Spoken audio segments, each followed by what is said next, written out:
Okay, good morning, Falcons. Good afternoon if you're taking this test in the afternoon. This is just a quick review of the rubric for our performance task.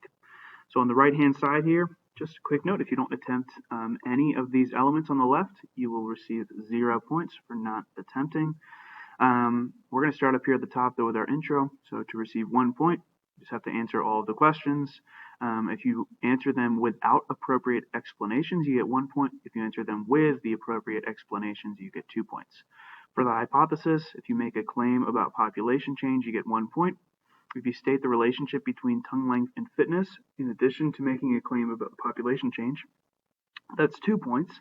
If you do everything for the points prior, plus you cite the text for your reasoning, you get 3 points. And then if you do everything before plus correctly using the content vocabulary, you will get 4 points. All right, for the data table, if you do genotype tracking and you completed it for generations 2 and 3, then you'll get 1 point. If you do that plus you do your allele tallies and you distribute them properly, you'll get 2 points. If you do both of those steps plus you write the total number of alleles calculated over in the right-hand column, you'll get 3 points. For graphing, if the graph is neat and easy to read, that's an easy 1 point.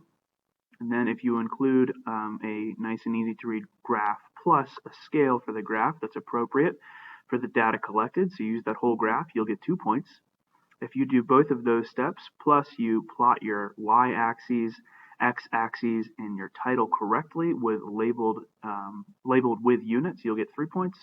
And then if you do all of those, plus listing the phenotypes, plus plotting the phenotypes correctly, you'll get a total of 4 points. Finally, down for our conclusion at the bottom, if you list a claim that is relevant to the prompt, you'll get 1 point.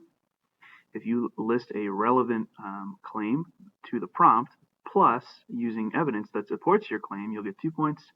If you do both of those plus your reasoning that connects your evidence to your claim, you'll get 3 points.